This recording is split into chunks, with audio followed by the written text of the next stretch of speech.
Hello and welcome to another video by Rick Miracle. Me. In my new series, Rick Miracle's Cancer Research, this is number 2, August 17th, 2024. Number 2. The first video was kind of an introduction. The shock when they tell you you have a tumor and do a biopsy and tell you you have cancer. So I discovered all of this August 6th during a scheduled colonoscopy. My doctor recommended I get a colonoscopy. I avoided it. She recommended it in February and March. No, not me. Finally, the medical center set me up with an appointment with the doctor who does the colonoscopies. And him and I had a discussion.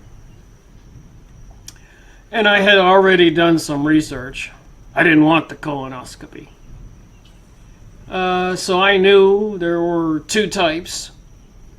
There was a sigmoid colonoscopy, which only goes in the first 16, 17 inches. Apparently, it's a lower channel. The sigmoid, the lower colon connecting to your rectum. And a full colonoscopy goes the whole 3 feet. That colon in your stomach all wrapped up. And I just could imagine the probe going around corners, and I said, wait a minute, what could happen there? But I will tell you, it wasn't as bad as I thought. I was awake. I opted for no kind of anesthesia. And they had a TV screen right in front of me. So I could see the camera moving along. Some people say that might not have been me they were imaging. Sometimes they say, this is what people told me, that they trick you. And because apparently there's a lot of money to be made in the medical industry and the pharmaceutical industry, and the surgeons got to do surgery, and colonoscopy equipment and colonoscopy surgeons, and it's billions of dollars every year. But personally, at this point, I don't believe that it was fake. I believe I was seeing what was happening, and I was seeing my own colon. And the mass that was discovered, I'll just show a quick image.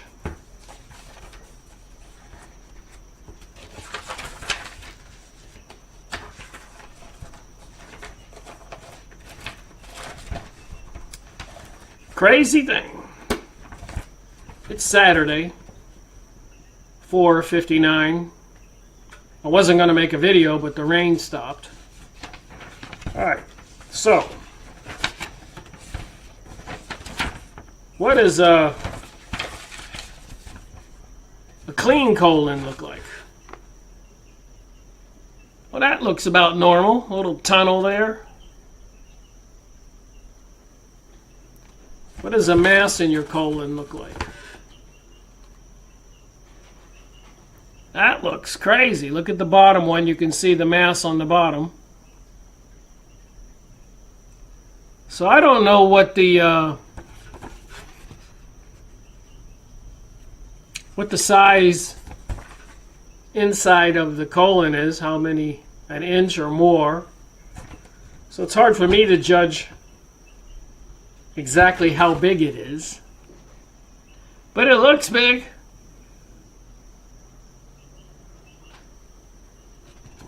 So here I am being wheeled out of the room where they do the colonoscopies. And the doctor, when he saw that, he never said anything to alert me. Just said there was a little mass there. Not a little mass. I asked him, I said, was it the size of a marble? He said, no. I said, the golf ball? He said, no, bigger. So I don't know the actual size. So anyways, that was the 6th of August. So I went home. Immediately watched a video. Several videos. On the 6th, probably that evening. And I took a lot of notes.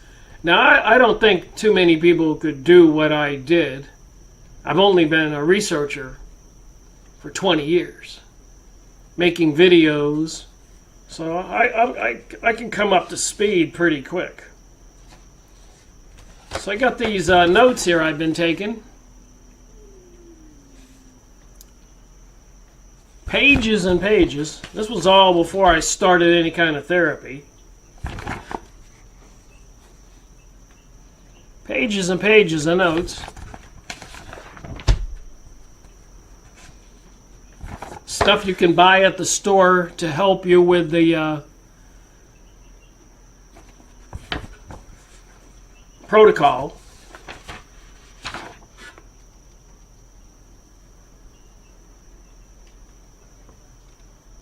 You can see I asked myself a lot of questions there. I did quite a bit of research. This is all in the first couple of days. So if people want to say, how can you figure this out that quick? Oh, I've been making videos for 2011. This is 2024, 15 years.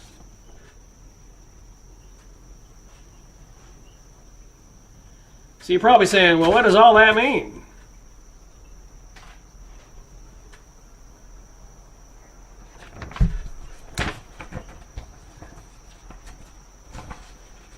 So I've also been reading a book. Some different foods you can eat. Sardines, garlic, green tea, certain vegetables.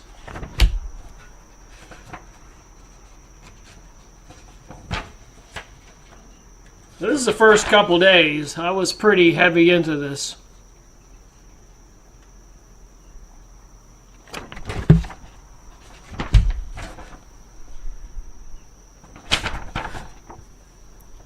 So here's a document here. Plasma glucose and keto body levels needed for the metabolic management of human brain cancer.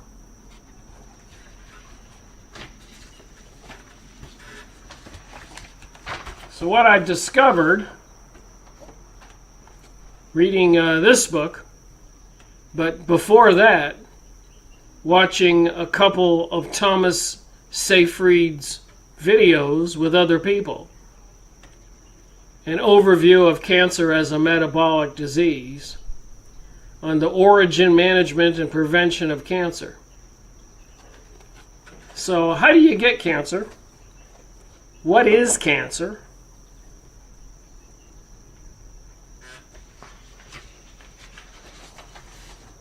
I've been reading and reading and reading. Today I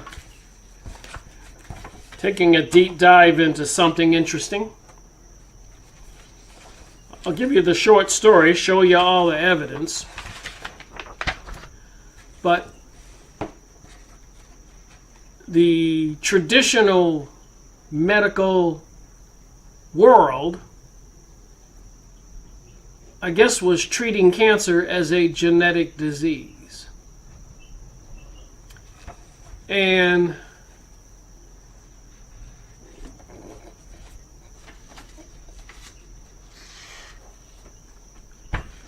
Mr. Seyfried, Dr. Seyfried, Thomas, if I'm saying his name right, says it's a metabolic disease. So of course, if you're like me, the first question you think is, what's the difference between a genetic disease and a metabolic disease? Well, a genetic disease is obviously your DNA is malfunctioning, and apparently came that way from your parents or whatever. Metabolic, it's an attack on your system from toxins, poisons, and radiations, etc.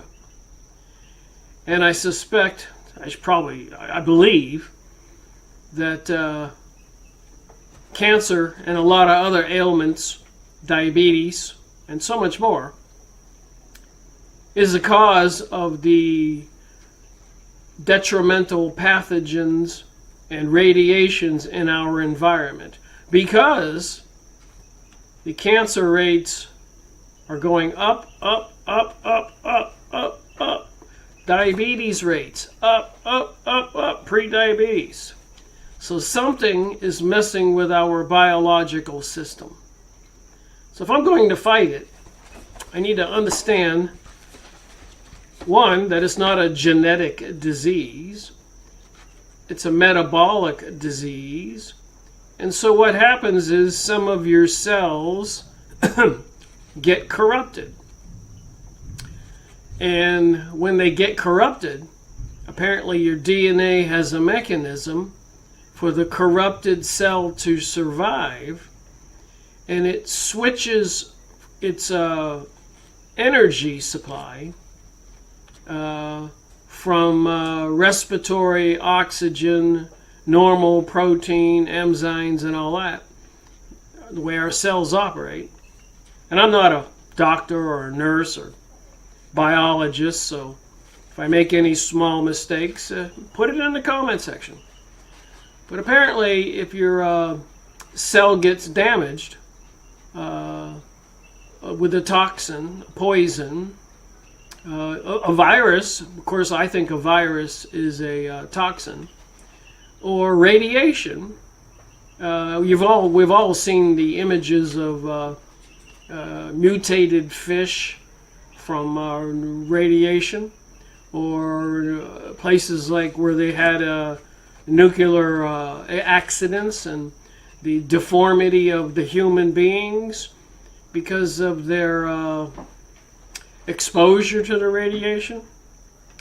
So there's all kinds of radiation, and of course the radiation that's probably most detrimental right now is the cell phone system, low orbit satellites, Wi-Fi, 5G, the Internet of Things, smart meters, smart cars, everything operating on short wave instead of long waves, or really long waves like your FM, AM radio station.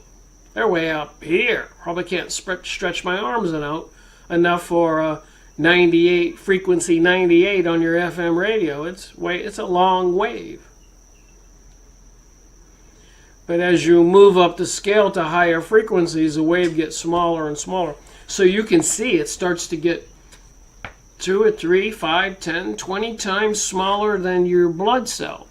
So if that wave is in there and your DNA is in there, it can get distorted and corrupted and mangled around, and the cell gets wounded, and your DNA takes over and puts it in survival mode, and it switches its food source to something called fermentation rather than oxidation. So again, I don't know everything, so I have to treat myself like a brand new person to medicine. So I want to show you what I've been doing, besides reading all this material and watching all these videos. So today I said, well, if I'm going to understand this, I need some pictures. Show me some pictures. So there's a picture here of a healthy cell, and one over here of a damaged cell. And again, another one over here, a healthy cell and a damaged cell. And I'm looking at it, I'm trying to see exactly what the differences are from the healthy cell. Well, it looks like the damaged cell has smaller mitochondria.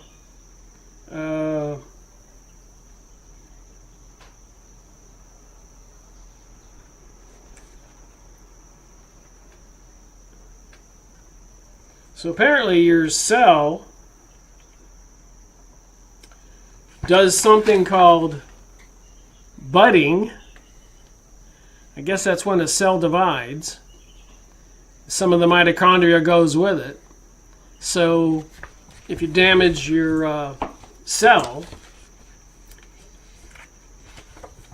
and your cell divides into two cells, like it happens in our bodies, then a damaged cell would start replicating also.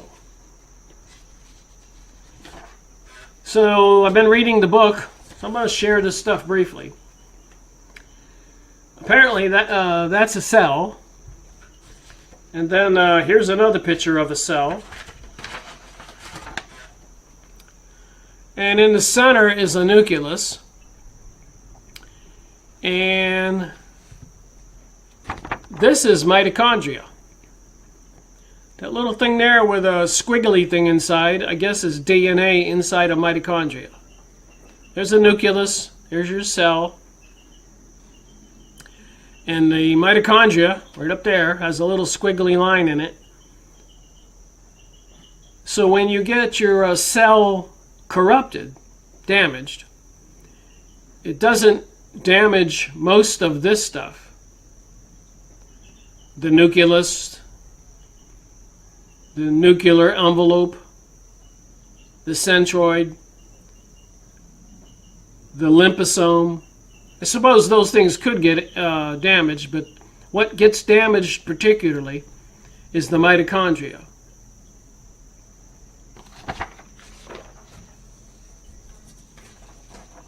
So what is a mitochondria? So here's your cell, and there's a mitochondria, another mitochondria, another mitochondria, and there's a blow-up picture of a mitochondria. So apparently, according to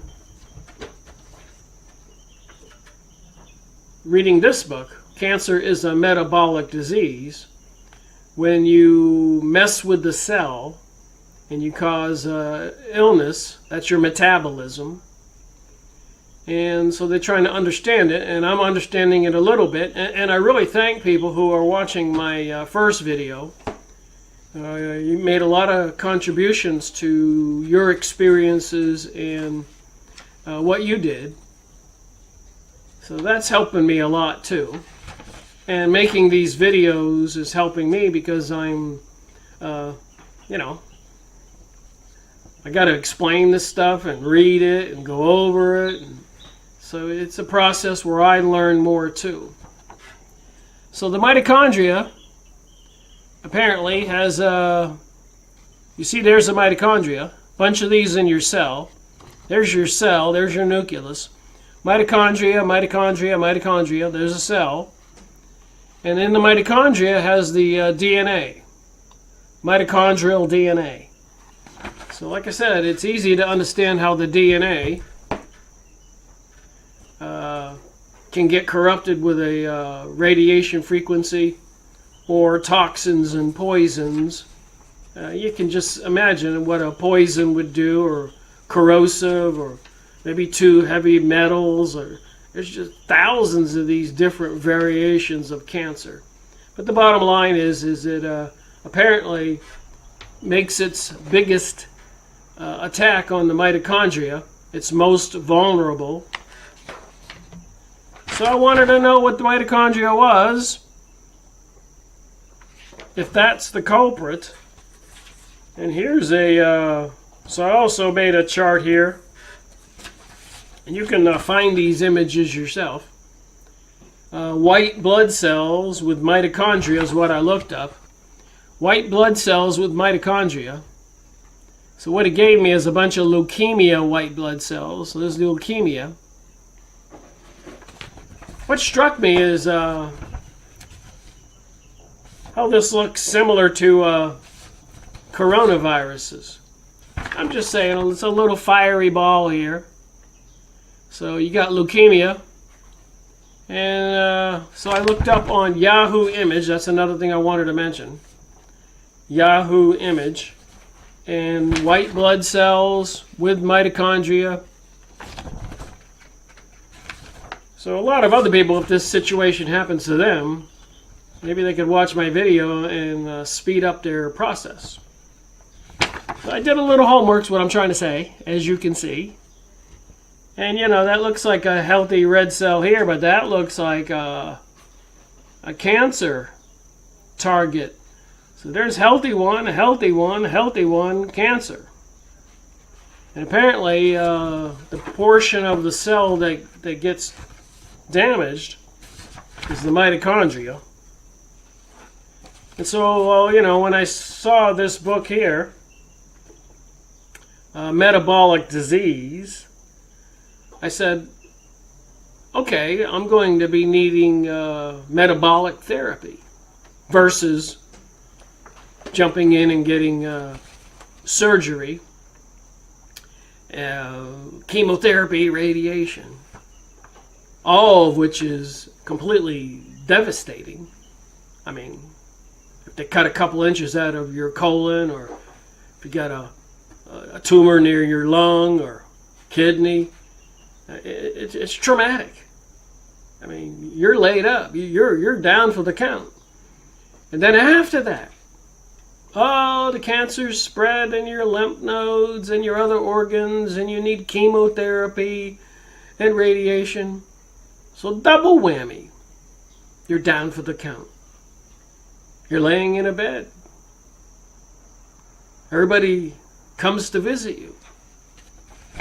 In my most recent experience, you die. A neighbor of mine, a good friend, younger than me. So I'm taking this seriously, as you can see. So when I was reading this book, but before that, when I was watching Thomas Seyfried's video, Cancer as a Metabolic Disease, you might want to go watch it. I'll try to find it and put the link in this video. So that was the first video I watched. And I did a little homework, and I realized, and I've already been having problems all year fighting tooth and nail to try to get my glucose down. January, when I went to see the doctor, she said my glucose was up to 300. I was feeling fine. Eating great food, and at the end of the day I might have a couple cold beers, and life was okay, you know. And then I go get a physical, and wow, your glucose is up here. So apparently the glucose goes way up here when you have some kind of ailment. It messes with the food chain. And apparently the cancer is a hungry little beast. Wants the glucose. So it's going to compete with the regular cells of your whole body. Cancer wants, like anything else, it wants to grow. So I was curious. I said, well, I need to, for making a video, I need a metabolic therapy. What's a quick definition of metabolic therapy? And of course, another question that comes to your mind, okay, here I am in this particular city. I'm in Western North Carolina. You know, what's the chances? Are there metabolic therapies around? As far as the medical establishment goes with your insurance, whether you're Medicare or VA or regular insurance, they have something called standard care. And that's it. No other options. They have a procedure. Bang, bang, bang. Surgery, chemo, boom. And 87% death rate. But when I looked it up, it said 13% survival rate. You know, Does that sound any better? I'm thinking, why did they say 13% survival rate? Reversing that is 87% death rate if you do standard care. So obviously, I didn't want to put myself in surgery, 2 weeks from now or something, and spend the next 6 months totally down for the count and maybe not survive even after that? I didn't think so. So I said there's got to be another way. That's why I did the research. And so in my local area, I wanted to know, will they have any kind of metabolic centers? But here's one here. I looked up metabolic therapy in my town. Western North Carolina, most experienced endocrinology practice. Local professional care. So if they're not doing standard care, and they got these organizations that will do some kind of alternate solution, thyroid disorder, diabetes on the bottom there.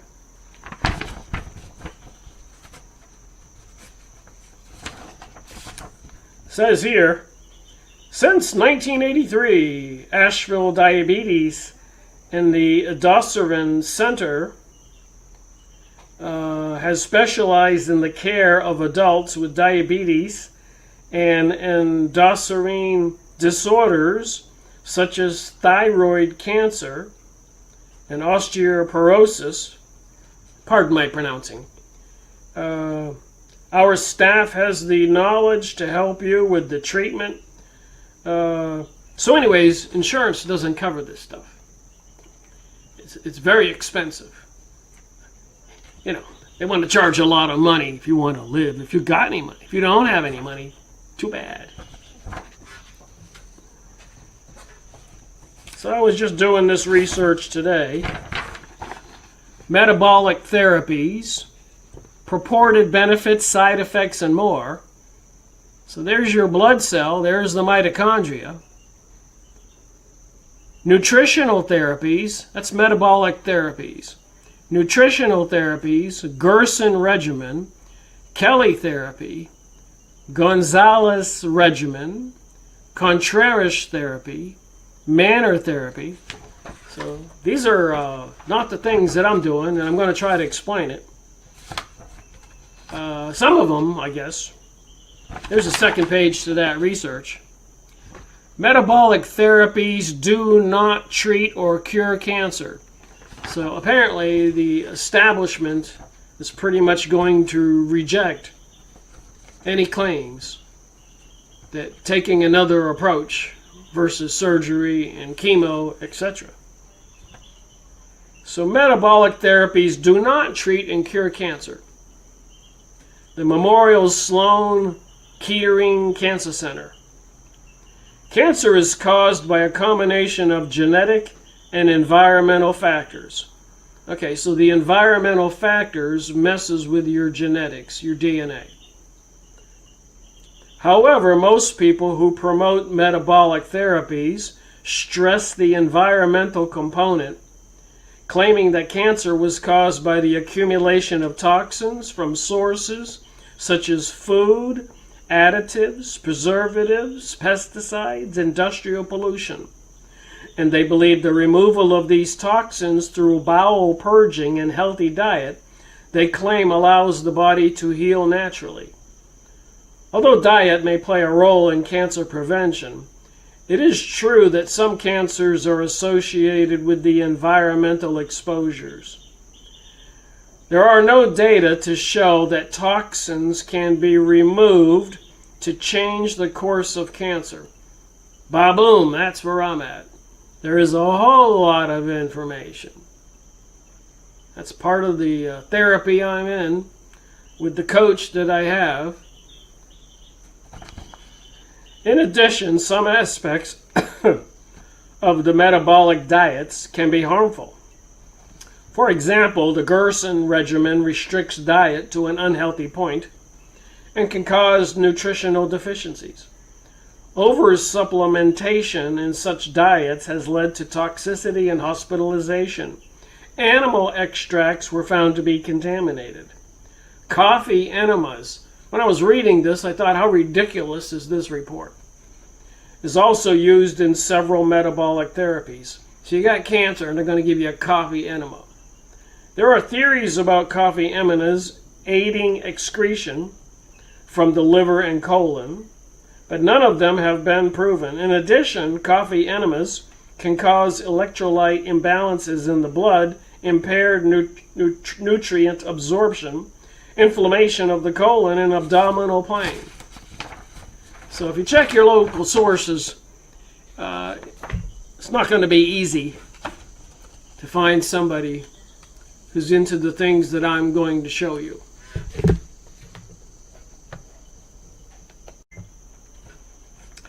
All right, another document I found today, I think 22 pages, I printed it out. Emerging therapies in cancer metabolism. I'll just read my highlighted notes here. I'm not going to read 20 pages. I'm going to read 20 pages eventually. It's got nice little diagrams. So when I go over it, maybe I'll make a video on a document like this. My education is increasing. I'm not a doctor or a biologist. I do have a degree in electronics, and I am a sort of a techie. And I've done a ton of research on the human biological system associated with viruses and the COVID pandemic and all that stuff. And a lot of research into the history of vaccinations. And so, I did the same kind of in-depth research, looking up some of this technical stuff, like in vitro or viro, getting introduced to things by having it injected or breathing it in viro or in vitro, if I got the words right. So if you're going to get a disease, you can get it in vitro, jabbing you, or in viro, I guess environment. Again, I may have the words backwards, top of my head. But you get it. There are two ways for your body, probably more, like radiation. But let's just say it's some kind of biological thing. They can inject it into you, or you can get it from the air around you. Just like all that chemtrailing and sky spraying. We're all breathing that in, and it's having a detrimental effect on humans. One of the things is Magellan's disease. Look it up if you don't know about it. But the stuff gets in their body, and then stuff grows in their body, and little wiry, wormy things start growing out of their body. That would freak me out. Glad I didn't get that one. So let me just read a little bit of highlighted here. Take you through the process that I go through. All right, metabolic reprogramming in cancer is not only a biological hallmark, but also reveals treatment vulnerabilities. Numerous metabolic molecules have shown promise in treatment targets to impede tumor progression in the preclinical studies. However, the intricacy and adaptability of metabolic networks hinder the effectiveness of metabolic therapies. This review summarizes the metabolic targets for cancer treatment, provides an overview of the current status of clinical trials targeting cancer metabolism. We decipher the critical factors. Clinicians can personalize metabolic therapies to improve cancer treatment. So that's what I'm going to explain next in this video. Some of the things I've learned and what I'm doing by the person who saved her husband. To sustain continuous proliferation and metastasis, tumor cells undergo several metabolic adaptations to cope with the nutrient-deficient environment. So, in other words, again, I've been learning, so I can maybe make an adjustment to that sentence. Your cell is damaged, poison, radiation, whatever. and they're saying at a nutrient deficient in microenvironment. I want to say your cell is trying to survive in a toxic environment, including a damage from radiation. So I don't know if it's necessarily everybody who has a nutritional problem not eating the right foods or enough. But of course, nutrition from the junk food and all of that, I'm certain corrupts the system, and the genetically modified foods and the beverages and aspartame and everything else, which is why diabetes is up, and cancer's up. So anyways, there's 22 pages I got to read. I'll get to it.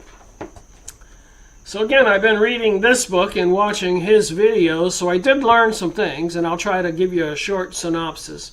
Maybe one video I'll talk about this book. I've already, as you can see, deep into the book, and I've learned a lot of things, but I can give you a synopsis. Basically, when your cell gets corrupted, and your cell has a nucleus, big strong nucleus, you can't corrupt that. It's the biggest thing in your cell. And then you got a bunch of little mitochondria, which has a DNA strand or some information in it. And some other miscellaneous things in your blood cell that you can go look up on Yahoo image site and read about all those technical things. But I was concerned mostly with Mr. Thomas Seyfried's explanation. So I wanted to know what mitochondria was and what a blood cell looked like and what the nucleus looked like. And we can all imagine that it could get damaged. Toxins, poisons, radiations, whatever. And I suspect with the directed energy weapons and everything else and the chemtrailing and the heavy metals and whatever else they're doing, plus the vaccinations and all that, it can be quite damaging to the cells in your body from some of the things that I've heard that are happening to some people, including sudden death. So anyways, so the cell has transformed from a healthy cell to a cancer cell. And the cancer cell wants to survive and starts gobbling up your glucose and your glutamine and resources in your body. But it's not operating on a respiratory system like your cell. It's on a fermentation system.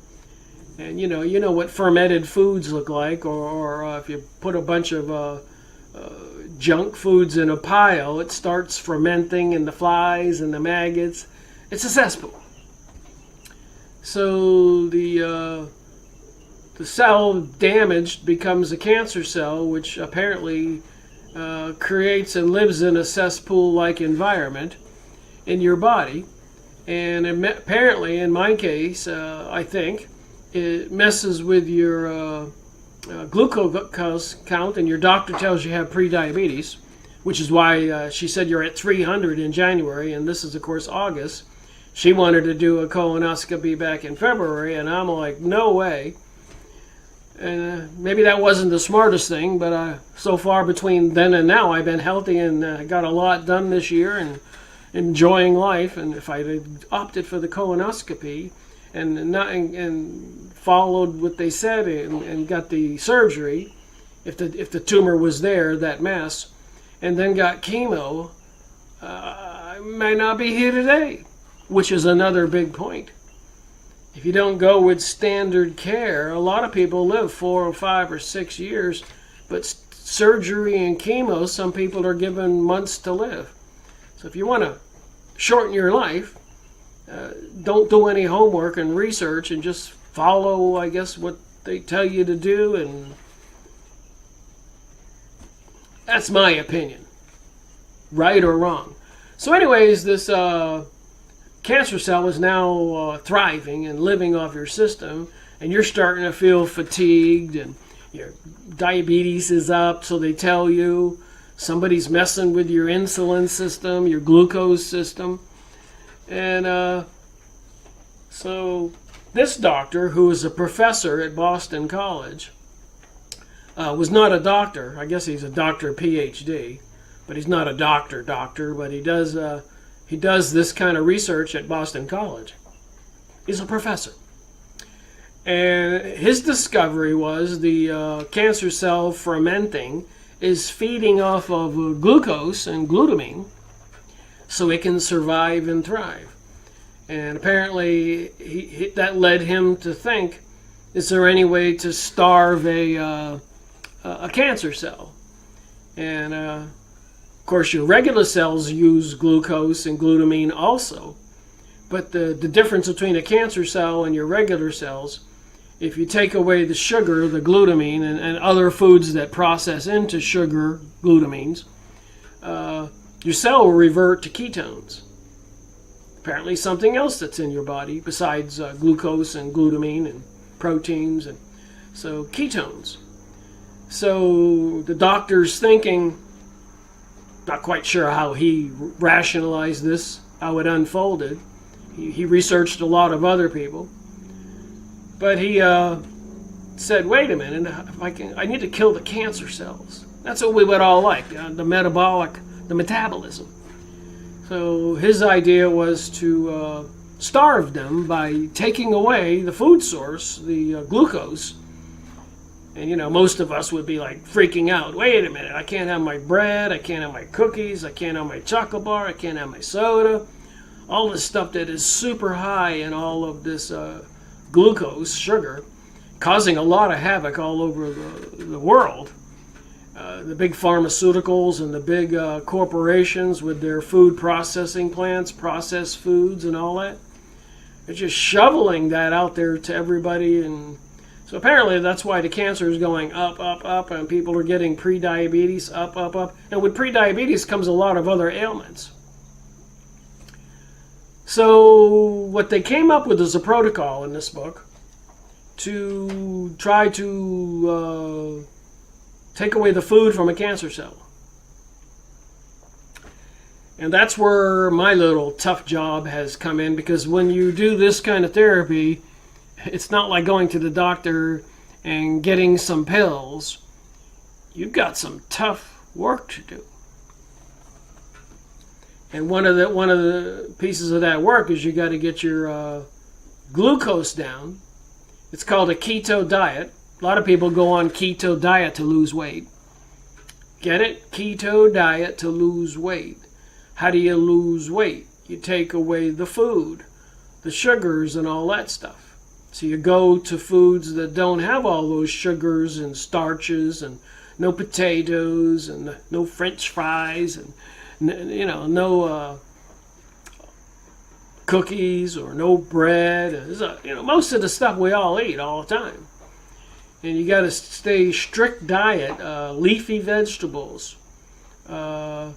Meats, apparently, most meats are okay, although a lot of meats are toxins and poisons right now from the regular store with the hormones and GMO foods fed to the cows and the pigs. And so regular food, you got to check it out. You got to go get organic foods and grass-fed foods. You strictly have to watch what you're eating, consuming. I don't care if it's cottage cheese or yogurt or whatever. Every single thing needs to be examined and look at the package. I remember looking at bottles of soda and seeing right on the back aspartame. Proven to be a disaster now. But apparently they'll do anything to get that stuff into packages and people to buy it and consume it. They all get sick, and it feeds the medical establishment, and feeds the pharmaceutical company, feeds all the doctors, and paying for all the doctors and nurses and staff and all that, and technicians and everything. And of course, all those employees don't know the real truth of everything.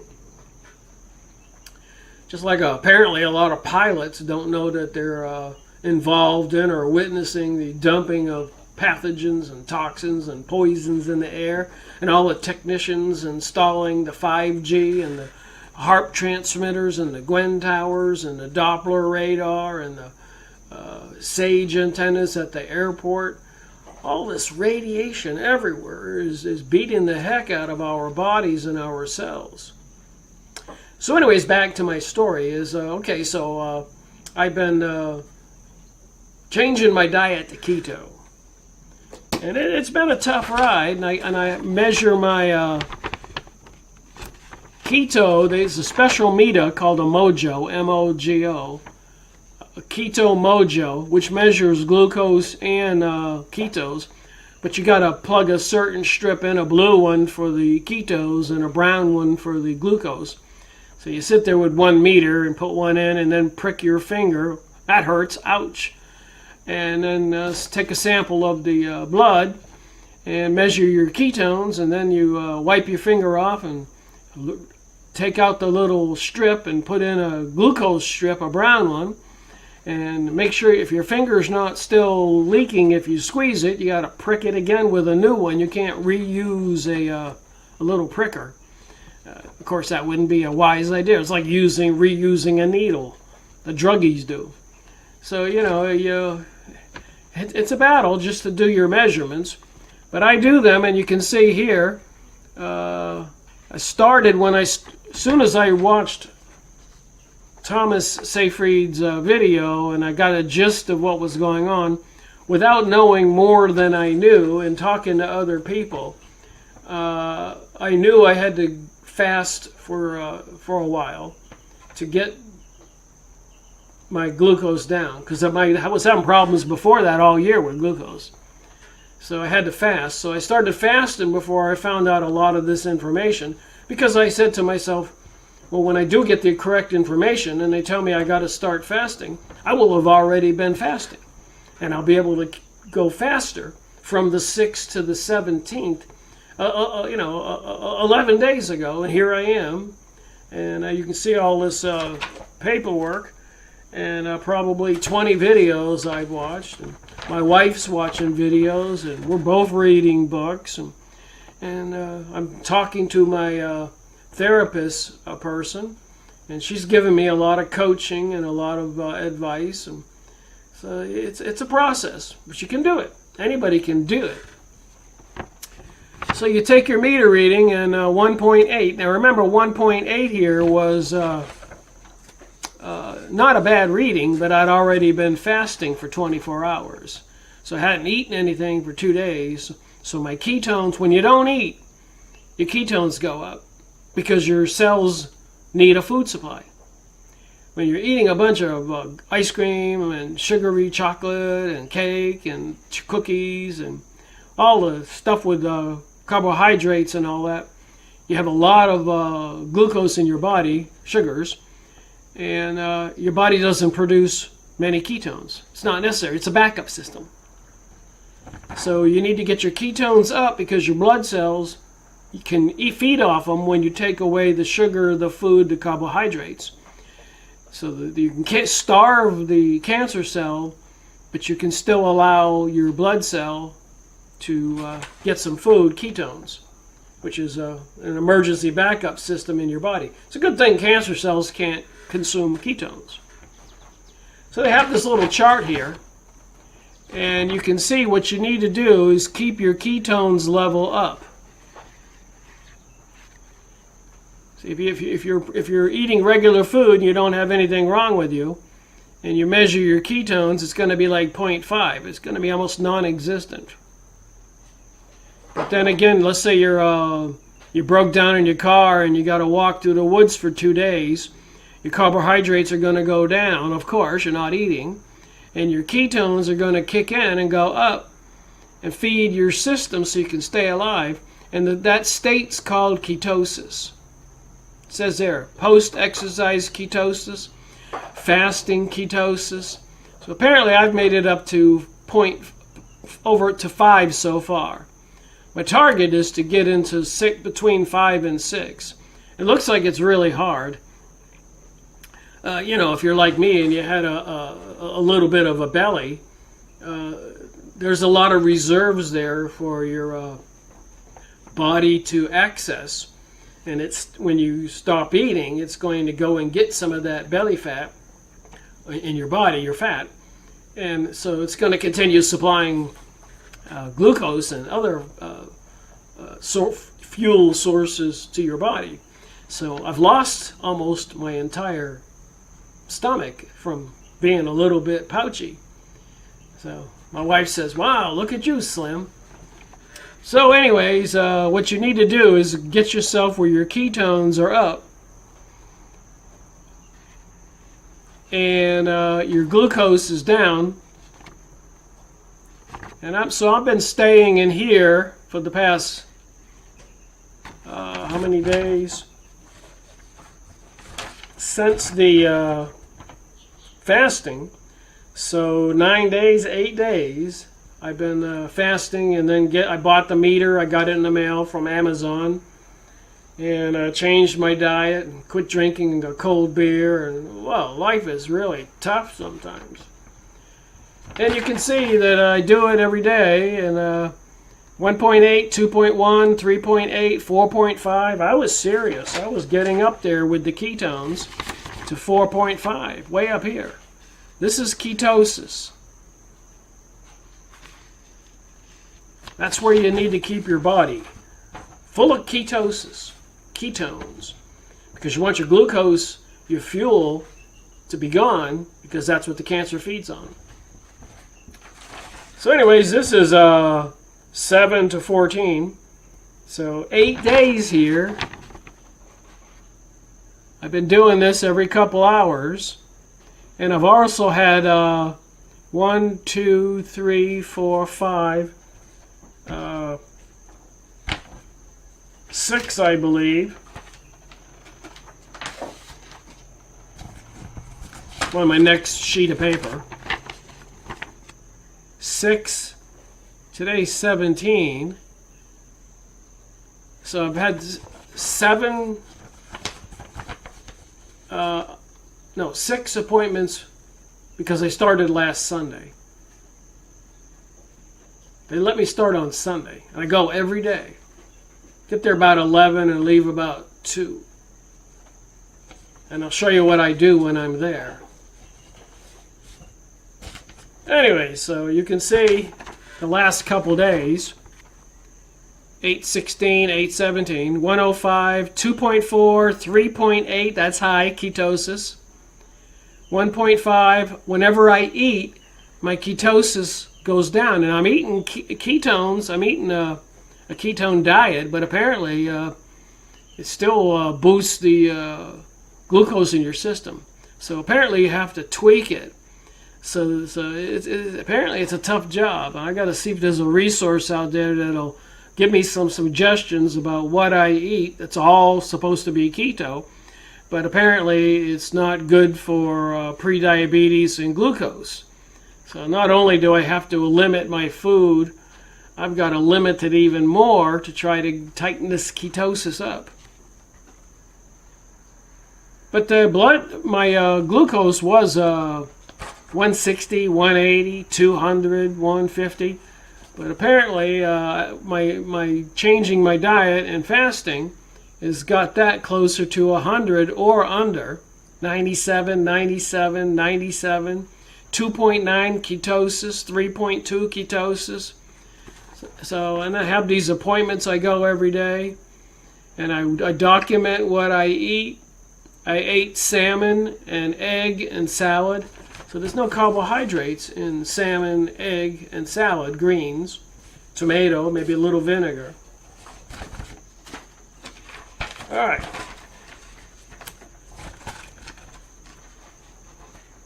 So, how am I also helping my body? Well, how did my friend save her husband, who went through the regular standard care, and they told him he had only weeks to live, days to live, and she flew him to Germany. And the German doctors did some things, and apparently they had some money. So they saw what kind of equipment that the doctors used in Germany, which is not legal here, I believe, for the medical practice to use. There are metabolic clinics, as I just showed you, but a lot of them are limited, or they have to say that what they're doing is boosting your immune system. And maybe that sums it up what I'm doing, for one thing. is boosting my immune system while I'm starving myself of glucose and carbohydrates. And my body gets on ketones. I've lost 7-8 pounds since 11 days ago. So not eating all those carbohydrates definitely does weight loss, FYI. So I was going to show you, to finish this video, some of the equipment that I've discovered and that situation. So number one, of course, was the... I wrote it down at my therapist. The AquaCare, the Lacat, the Pulse Electromagnetic Therapy, the Halo, Multiverse, the Rectal Insufflation Ozone. So, what does all that stuff mean? And I've been learning. I ask questions. I print out the documents. I print out the manuals for the equipment and read it. I do have an electronic technology degree, and I've been doing research for years, and I understand a little bit about biology from all my research. So number one was the Mojo ketone meter. So you go look it up, the Keto Mojo. Understanding the ketone levels. It's a little small little meter. And you got tracking your ketones. So I want the ketones up and I want the glucose down. And then my pre-diabetes glucose meter needs to be reading, hopefully, normal, which is probably below 80. And 85, maybe 90, you know, especially if you're eating you have a birthday party, you're eating a bunch of cake. Your glucose is going to go up to 110. But not like 300 for me in January. So another piece of equipment that I do use all the time, every day, is a pulse electromagnetic bed. And they got different kinds of beds. This one here has one on the bottom and one on the top. The one I use is one I lay on one and another one gets put over me, and it pulses electromagnetic energy. Apparently a lot of miraculous cures reported from major diseases, including famous sports figures and movie stars, and they do it to enhance their energy and their mojo. So some people who, let's say you have a sport event, you know, a lot of sports figures in a sporting event would have to go lay down for a minute because they get exhausted. Imagine after a football game. Probably need a break. But if you hop on one of these beds, apparently, and you get the electromagnetic therapy, you recover much faster. So I've got a lot to learn.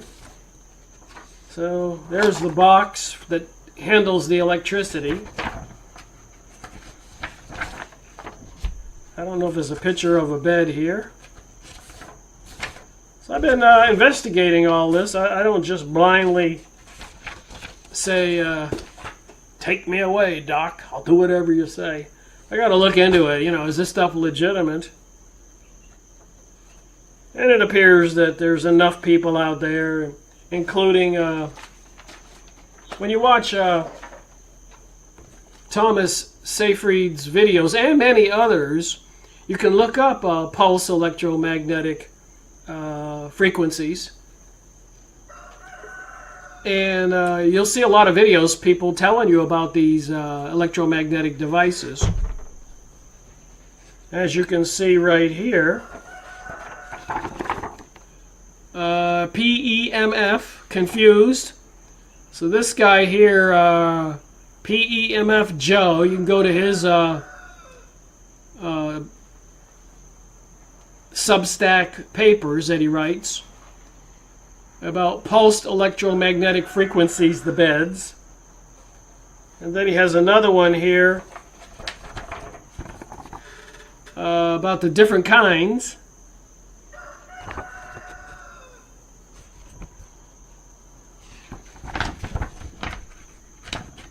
So as you can see here, I've been reading this stuff. Mechanical versus solid state digital systems.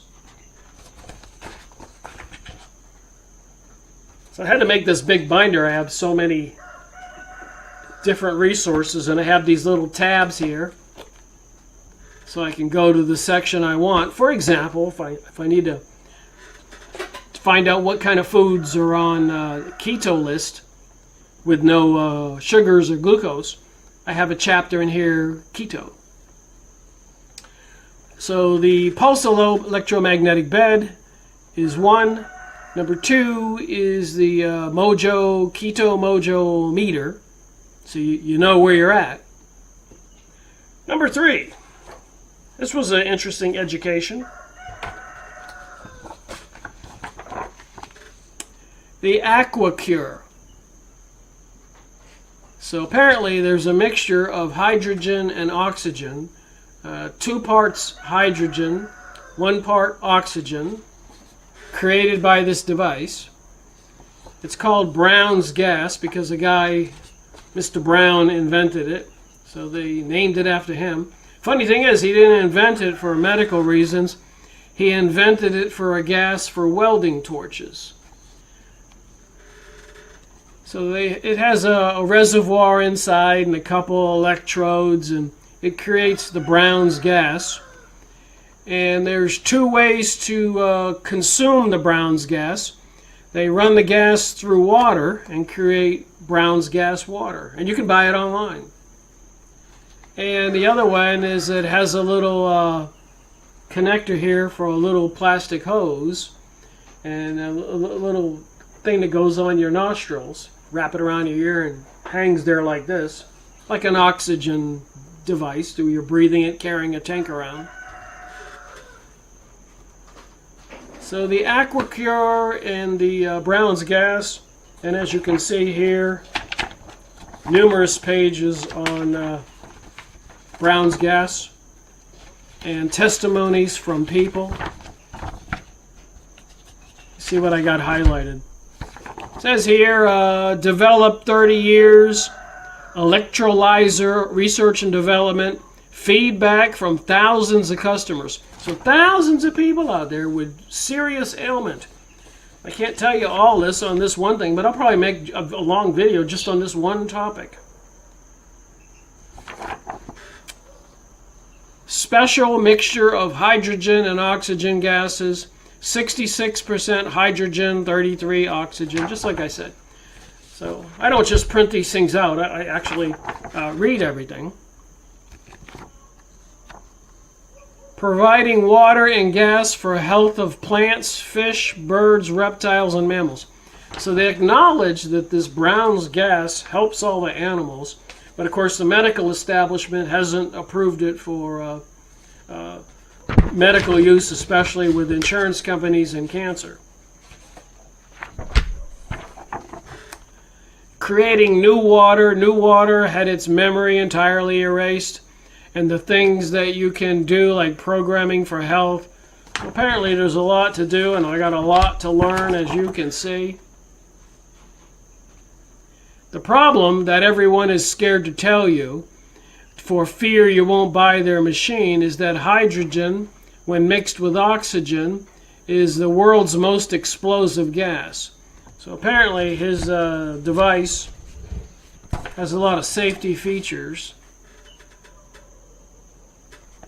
You'll have to keep that in mind. It says right in here, don't be smoking a cigarette, firing up a lighter, or any kind of ignitable thing while you have a little tube in your nose. Oh, it might catch up. Remember, it was invented for welding torches. So there's a bunch of comments here. There's videos you can watch online, all the testimonies of so many people.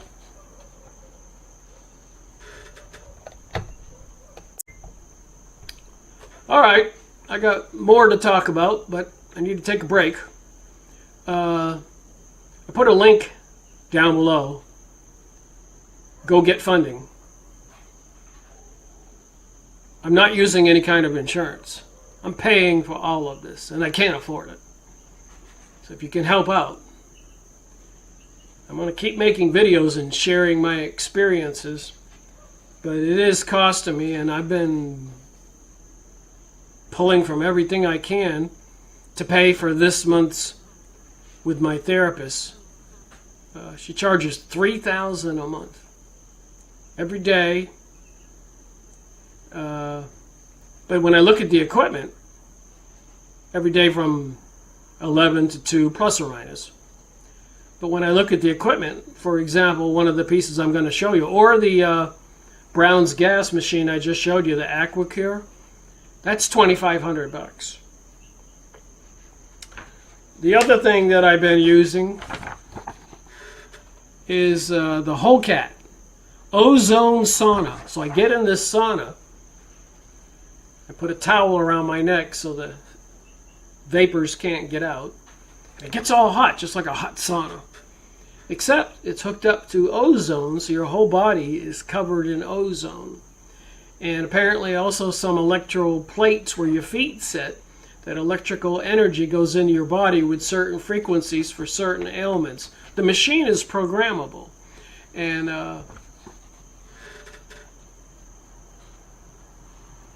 ozone therapy.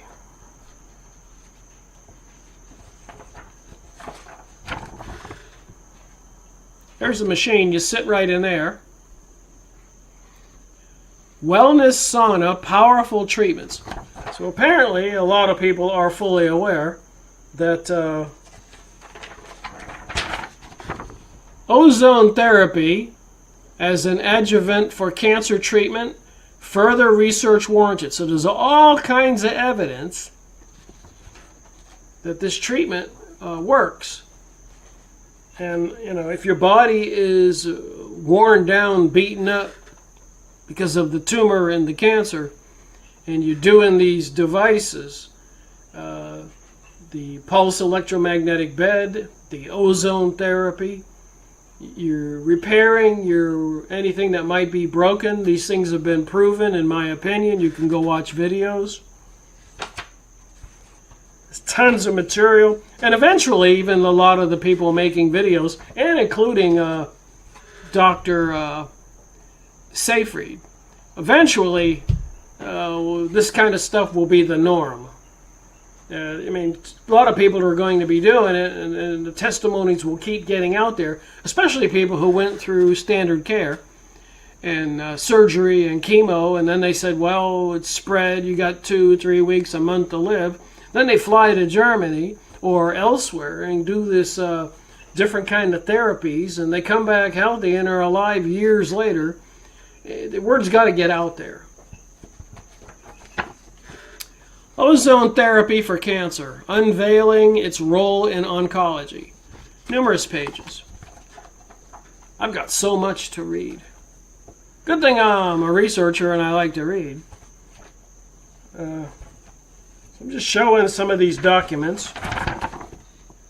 Ozone therapy, what it is and why it's risky. You got to remember, there's people out there who are saying this is all crazy. Here's one. Ozone, a potential new chemotherapy. Now that's quite a statement on a technical document from the International Journal of Molecular Sciences. And this is like 14 pages. Systemic review. Ozone, a potential new chemotherapy. So I need to read all this stuff. So, there's two ways to get the ozone. One is by sitting in that machine. And another way, if you get a device, you buy a little box. I didn't print that out yet. An ozone generator. Anybody can buy one. They're a couple $1,000.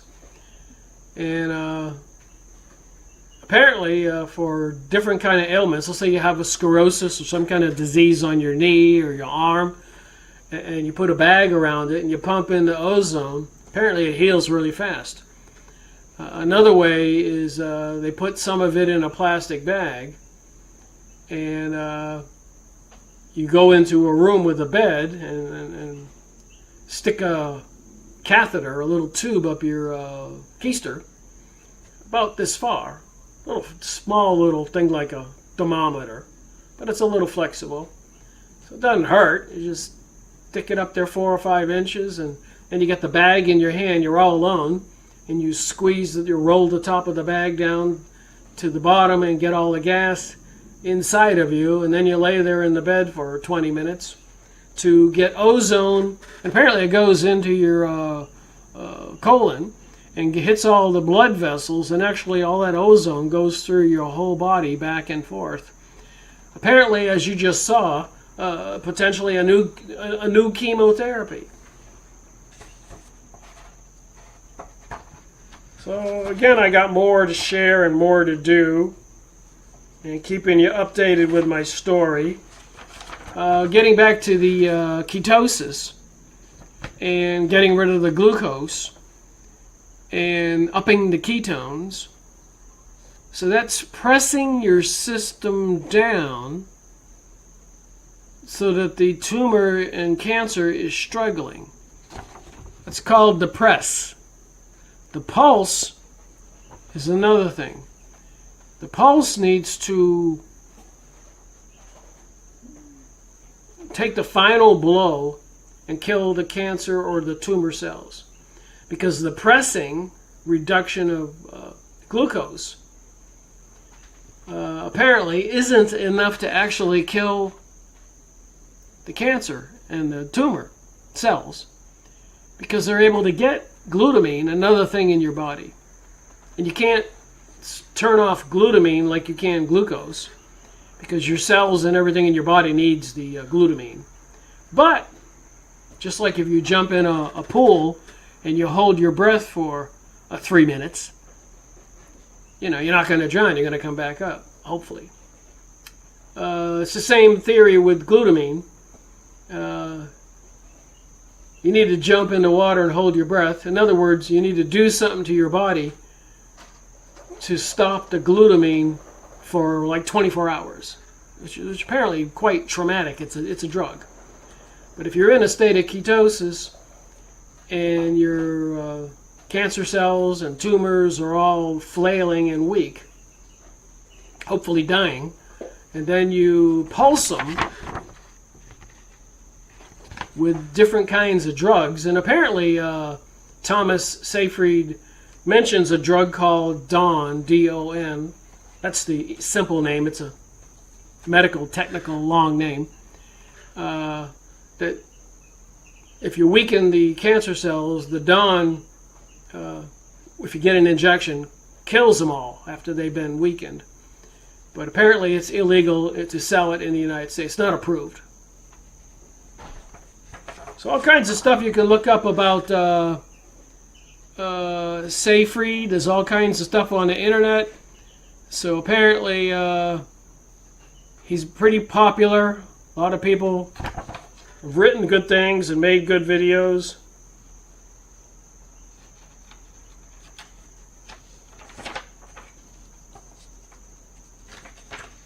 So just finishing up what's in this book here. This is a godsend to me. I didn't know I was going to get this. This is a student edition. It's like reading medical jargon, but for students. It's easier to read. The real paper is Cancer as a Metabolic Disease. Here's his technical paper by Thomas Seyfried. Try reading this. 20 pages and all these sources. And I've been reading it, and I'm probably going to read the whole thing. But let me just tell you this. Let me just read one sentence. Tumor cell invasion of surrounding tissues and distant organs is the primary cause of morbidity and mortality for most cancer patients. Tumor cell invasion of surrounding tissue and distant organs is the primary cause of morbidity and mortality for most cancer patients. Despite this research, efforts, cures, and long-term management strategies for metastatic cancer are as challenging today as they were 40 years ago when President Richard Nixon declared a war on cancer. So I got a lot to read. But anyways, this is his technical paper that can be found online. Nutrition Metabolism has this one posted. Laura Shelton and Thomas Seyfried, Cancer as a Metabolic Disease.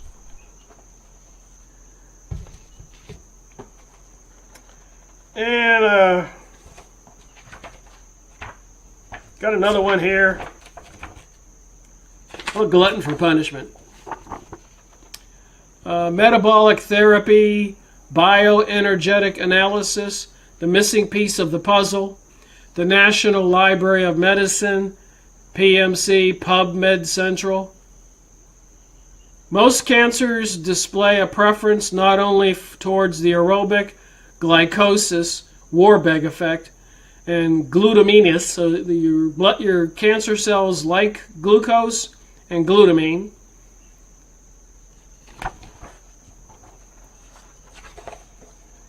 What else I got here? There was a video with Thomas Seyfried and this institution.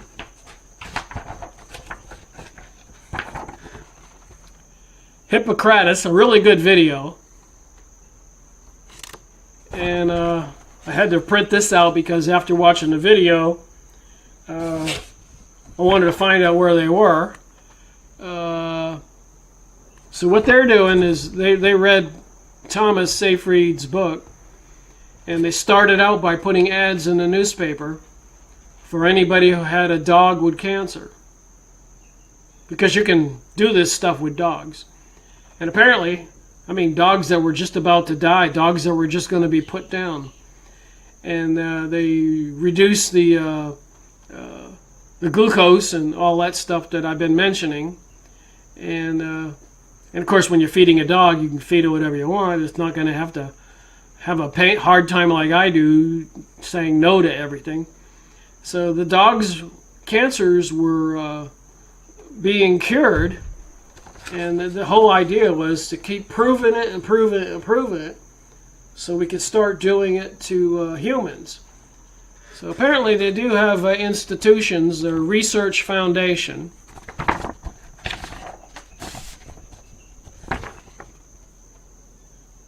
This is Western North Carolina endocrinology practice. So I did find, this is my documents of local clinics. I looked up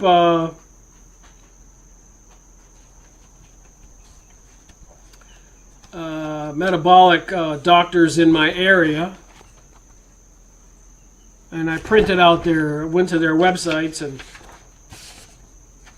I wasn't actually impressed with what they do, but we do have metabolic medical places, but I don't think they're offering all the things that I need. Asheville Endocrinology Consultants. So there are researchers. I've checked it all out, and I don't know what I'm going to have to do next. I know Standard Care won't give me what I want. I've already called and said, hey, they want me to go get surgery. One more thing, I told you the press pulse, where you got to shock your body with some kind of heavy-duty drug. I'm not going to show you all these, but I'll show you what I do have. I did look it up, and apparently, as you can see my tabs here, there are several different kinds of drugs out there, including some that they were talking about that was being used for COVID-19. And I've gotten emails from people. Thank you very much. giving me their story and what happened to them. And it's helpful. I took one of the letters to the therapist, and apparently a lot of people believe cancer is basically caused by some kind of parasite that gets in your system. And just like any other kind of bug or bee, it builds itself a nest and starts growing, and more parasites. Some bees swarm and go make their new home, just like parasites, and they build a new beehive, and then later on that'll split up and other bees will leave and go swarm and do theirs. So apparently parasites do that, including getting around to people and in foods and maybe on vegetables or utensils or handrails at the train station, or just all kinds of things that some of this parasites can get in you. I don't want to say germs. So bottom line is manage growth, plasma glucose ketone body levels. So I need to get the glucose down and the ketones up. Here it says 4, as you can see, and 3. I'm in ketosis right now. I don't want to try to get below 2, but if you looked at my chart, I did a few times, especially after I ate. So I got to double check what I'm eating and see if I got to tweak it even more. Because apparently I have to try to starve the cancer cells and the tumors. I got a little cheat sheet here. I have a whole chapter in this book on ketone food. I printed this out today. So non-starchy vegetables, and cottage cheese, yogurt, kale, summer squash, olives, avocado, mushrooms. I don't know what this is. Shiitake noodles. But even when you eat all this stuff, apparently it's not enough. I gotta fine tune it and see which of the foods I'm eating is the culprit. Because even after I eat it, and there's not supposed to be any sugars or carbohydrates in there, I do get a spike. And if I was working out on the my greenhouse roof this morning, it was really hot here in the mountains of North Carolina. I was sweating, and I went in and read the meter, and it said 140, my glucose. I had it down at 97 here, and it went up to 140. So I think that heavy-duty exercise or working and sweating raises your glucose. So apparently, you need to meditate and calm down and do nothing and relax to keep your glucose down. Because if you excite your body, it's going to come spiking up. And if people aggravate you or whatever, stress. So part of the whole formula is also stress management. Lordy, this is a lot to learn. Like I said, I have to pay for this myself, and believe me, I do not have the money. I managed to take a lot of my resources and get through 30 days, and I'm looking ahead and I'm going, wow, geez, I can't come up with that much cash in next month.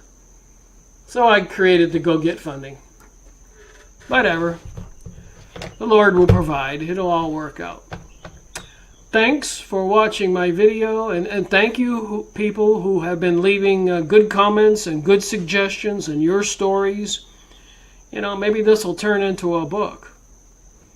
I'll have all your notes in there and turn my videos into text, and hopefully the outcome, the end of the story, the end of the book,